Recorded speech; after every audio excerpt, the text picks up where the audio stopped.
यहाँ पे अगर अपन देखें तो first thing which is very important is the total number of seats. The total number of seats for your IPMAT Indore is basically final selection process के लिए कुछ इंपॉर्टेंट चीज़ें हैं जिनका अलग अलग वेटेज है. दो चीज़ें यहाँ पे जो है आईपी मैट इंदौर कंसिडर करता है. The first is your IPMAT Indore का. अगर अपन बात करें आईपी मैट रोहतक की, the number of seats are the highest among different IPMAT exams. सबसे ज़्यादा सीट्स ऑफर जो है वो रोहतक ही करता है. अगर आपका फाइनल स्कोर कार्ड जो है अच्छा है, if you get into the top 198 students, you are definitely going to gate.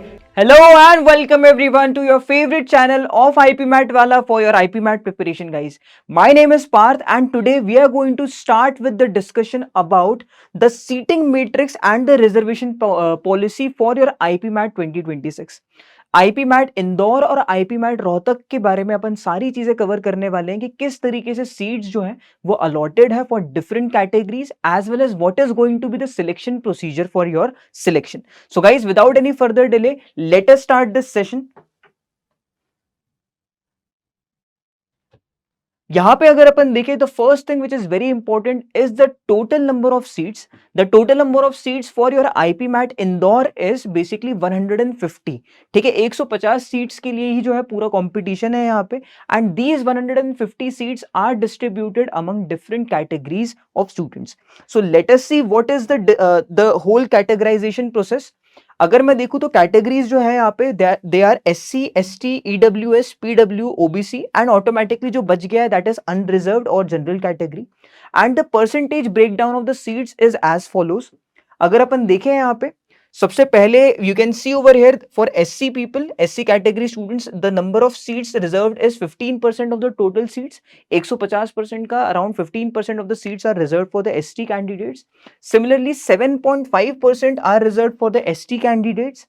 10% of the seats are reserved for the EWS, economically weaker section of the candidates, and 5% is reserved for the PW candidates, and 27% जो seats हैं they are reserve for the OBC non creamy layer candidates. So guys, इस तरीके से कुछ breakdown हुआ है. And अगर अपन देखें तो जो कैंडिडेट्स बच गए हैं यहाँ पे they are definitely going to be of UR. और अगर अपन यहाँ पे इन सबको ऐड करेंगे 15, 10, 25, 30, 37.5 एंड देन 44.5, 64.5, तो यही हो गया है. इसका मतलब बची हुई 35.5% जो सीट्स हैं they are going to be of unreserved category और general candidate students.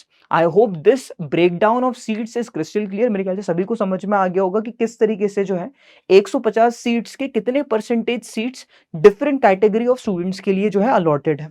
Similarly if we talk about the final selection process, final selection process के लिए कुछ इंपॉर्टेंट चीजें हैं जिनका अलग अलग वेटेज है. दो चीजें यहाँ पे जो है आईपी मैट इंदौर कंसिडर करता है. The first is your IPMAT Indore का score card which basically comprises of the number of marks that you have scored out of the total marks, and the second is your personal interview. ठीक है, तो दो ही चीजें हैं यहाँ पे, आपने कितना स्कोर करा out of 360, and the second part is कि अगर आप जो है क्वालिफाई हो गए हैं PI राउंड के लिए, तो PI राउंड का there is going to be a certain weightage. So if we see how is it break down, तो इसका ब्रेक डाउन कुछ इस तरीके से कि जो आपका ATS स्कोर होगा उसका 65% कंसिडर करा जाएगा. वहीं जो आपका पर्सनल इंटरव्यू राउंड है उसका 35% of the score would be included to get the final result. पूरा 100% रिजल्ट बनाने के लिए ये दो पैरामीटर्स यूज होने वाले हैं. And 65% of your ATS score, 35% of your PI. ठीक है, now what is ATS score. ATS जो है ये जो है टर्म थोड़ा सा नया लग सकता है आपको. ATS is nothing but the marks that you have obtained, marks obtained by you upon total marks. जो आपने मार्क्स ऑब्टेन करे हैं उसे जब टोटल मार्क्स से आप डिवाइड करोगे और इसे जब 100 से मल्टीप्लाई करोगे तो बेसिकली आपके पास एक परसेंटेज वैल्यू आ जाएगी. अगर किसी स्टूडेंट ने जो है 180 मार्क्स ऑब्टेन करे हैं आउट ऑफ 360, इसका मतलब क्या हो जाएगा, that person has basically obtain 50% of the marks, so his ATS score is going to be equal to 50. इस 50 का 65% लिया जाएगा। जो पर्सनल इंटरव्यू वाला राउंड है, अगर वो 100 मार्क्स का होता है and if you get 100 marks out of it, आपको वहां से 35 मार्क्स और मिल जाएंगे। एंड इस तरीके से आपका जो है फाइनल स्कोर जो है, फाइनल स्कोर कार्ड जो है वो पब्लिश होगा। And depending on whether you are among the top 150 students, you are going to get a call. Okay, so this is going to be the process for IPMAT Indore. I hope every step of this is crystal clear कि यार कैसे seats जो है category wise कैसे distributed है, and then in the final step how is the weightage for different things like your ATS and PI distributed. ठीक है, so this is all about your IPMAT Indore.